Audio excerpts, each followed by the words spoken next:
Sebelum melanjutkan, jangan lupa subscribe dulu, terima kasih. Bab 285, Suara Yin Setan Besar. Cui Duoji mencibir dingin sambil memperhatikan kepergian Huang Xiaolong. Huang Xiaolong, kan? Kilatan dingin melintas cepat di matanya.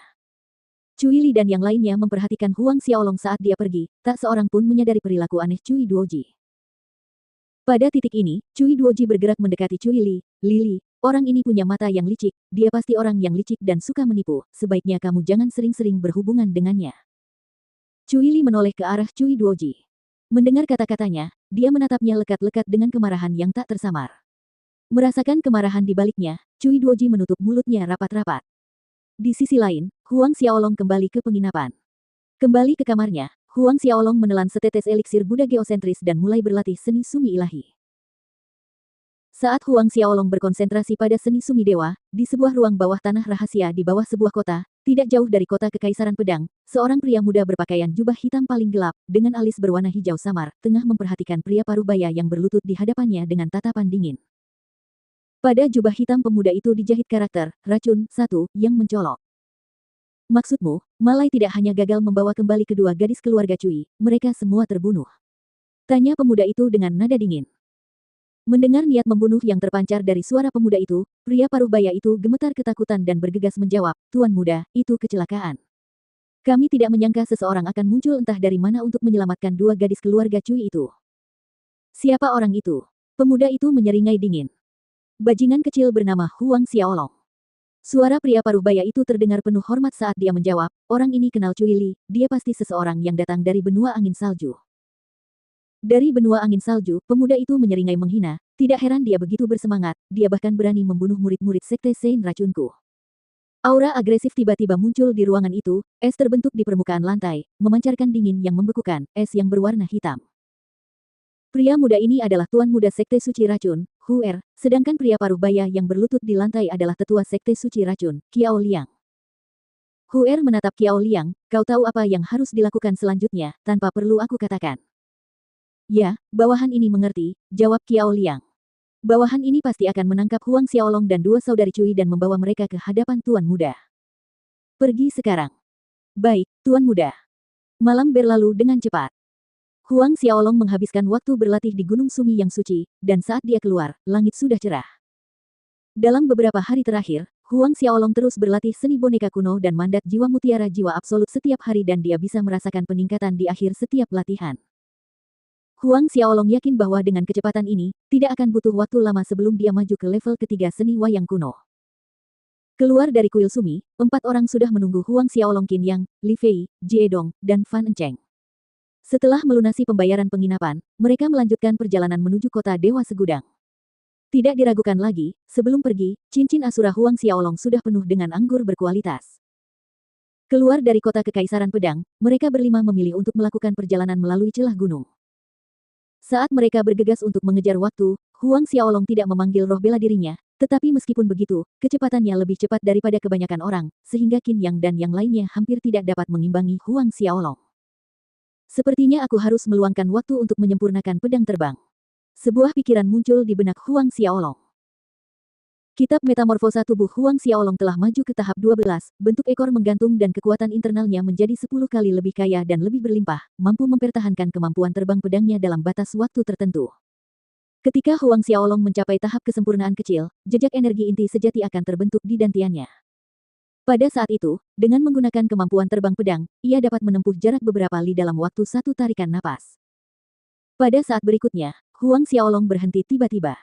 Melihat Huang Xiaolong tiba-tiba berhenti, meskipun merasa aneh, Qin Yang dan 3 lainnya juga mengurangi kecepatan dan berhenti. Tepat saat Qin Yang hendak melangkah maju dan bertanya, Huang Xiaolong tiba-tiba berbalik, menatap tajam ke lereng yang tandus, berapa lama Tuan berencana mengikuti kita, tidakkah kau akan menunjukkan dirimu? Keempat orang bersama Huang Xiaolong tercengang. Beberapa saat kemudian, terdengar suara keras ketika sebuah sosok muncul dari lereng yang terbengkalai, mengenakan jubah hitam yang dijahit dengan huruf racun yang mencolok. Sekte Poison Sein. Seru Qin Yang saat melihat gaya berpakaian lawannya, dia menjadi tegang. Sepertinya, dia memiliki pengetahuan tentang Sekte Poison Sein. Orang itu tampak sangat puas dengan reaksi Qin Yang, lalu tertawa aneh lagi, pelan, namun tajam di telinga. Qin Yang dan yang lainnya merasa seolah-olah gendang telinga mereka ditusuk dengan banyak jarum tajam. Ini adalah suara Yin setan besar. Suara Huang Xiaolong terdengar. Pada saat yang sama, energi Buddha yang tak terlihat meledak dari tubuhnya, menyelimuti Qin Yang dan yang lainnya. Rasa sakit yang menusuk di telinga mereka langsung menghilang. Suara Yin iblis yang hebat. Qin Yang, Li Fei, dan yang lainnya menjadi pucat pasi saat mendengar nama itu. Di dunia roh bela diri, terdapat beberapa keterampilan pertempuran mengerikan yang membuat jantung seseorang berdebar hanya dengan mendengar namanya dan suara Yin iblis agung adalah salah satunya. Suara Yin iblis agung adalah keterampilan bertarung berjenis suara. Pada awalnya, gendang telinga korban akan terasa sakit seolah-olah ditusuk dengan jarum tajam. Selanjutnya, otak korban membesar, bengkak, dan menggelembung, dan pada akhirnya, korban akan mati kehabisan darah dari 7 lubang. Pada saat kematian, korban akan menderita akhir yang menyiksa, merasa seperti otak mereka ditusuk dengan ribuan jarum terus-menerus. Pihak lain tercengang melihat Huang Xiaolong melawan suara Yin iblis agungnya. Dia menatap Huang Xiaolong dengan keterkejutan yang jelas, ini adalah energi Buddhisme. Secara umum, hanya orang-orang yang mempraktikkan keterampilan bertarung yang berhubungan dengan ajaran Buddha hingga tingkat yang sangat tinggi yang akan diakui oleh dunia Buddha, dan hanya dengan menerima pengakuan tersebut seseorang dapat memiliki energi ajaran Buddha di dalam tubuhnya. Di seluruh dunia roh bela diri, orang-orang seperti itu sangat langka. Hehe, bagaimana dengan Elder Jin? Bukankah sudah kubilang, anak ini tidak mudah ditangani? Pada saat ini, suara lain terdengar dan pemiliknya perlahan muncul dari tempat persembunyiannya. Orang ini tidak lain adalah orang yang diperintahkan oleh Tuan Muda Sekte Poison Saint untuk datang menangkap Huang Xiaolong, Elder Sekte Poison Saint Qiao Liang. Tetua Sekte Suci Racun lainnya, Tetua Jin, tampak jelek. Perhatian Qiao Liang beralih ke Huang Xiaolong, sejujurnya, dia terkejut karena Huang Xiaolong mampu menangkal serangan suara Yin Iblis Agung milik Tetua Jin. Tidak heran pemuda ini berani membunuh murid-murid Sekte Racun Suciku, kau punya beberapa keterampilan. Mata Qiao Liang berubah tajam, namun, selama ratusan tahun, mereka yang membunuh murid-murid Sekte Racun Suciku mati tanpa kecuali di bawah ribuan racun yang menusuk usus mereka, digerogoti oleh ribuan serangga beracun. Huang Xiaolong mendekati mereka dengan sikap acuh tak acuh, orang-orang yang ingin membunuhku jumlahnya tidak kurang dari ribuan, tetapi pada akhirnya, mereka semua mati di tanganku. Apa yang dikatakan Huang Xiaolong adalah kebenaran. Selama bertahun-tahun, ada terlalu banyak orang yang ingin membunuhnya, tetapi mereka malah berakhir di bawah pedang Asura Huang Xiaolong. Sombong! Teriak Tetua Jin. Kilatan biru dingin melintas di matanya. Qiao Liang menepukkan tangannya sekali dan beberapa bayangan di dekatnya bergerak, saat sekelompok murid Sekte Poison Saint berpakaian hitam muncul, mengelilingi kelompok Huang Xiaolong yang beranggotakan 5 orang di tengah. Sekilas, ada 50 hingga 60 orang. Melihat gerombolan itu mendekati mereka, wajah Qin Yang dan 3 orang lainnya berubah pucat pasi. Jelas bagi mereka bahwa masing-masing murid Sekte Poison Saint ini bukanlah orang lemah. Meskipun dalam pertarungan 1 lawan 1, tidak ada satupun dari murid-murid ini yang memenuhi syarat untuk menjadi lawan mereka, tetapi secara massal, musuh yang jumlahnya 10 kali lipat membuat mereka merasa agak tidak berdaya.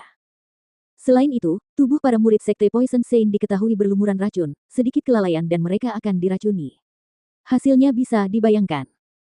Huang Xiaolong mengamati sekelompok besar murid Sekte Saint Racun yang mengelilingi mereka tanpa ada perubahan pada ekspresinya. Ketika Jin Zong dan Qiao Liang melihat Huang Xiaolong tetap tidak terganggu, keduanya saling bertukar pandang, karena mereka dapat dengan jelas melihat bahwa Huang Xiaolong tidak berpura-pura.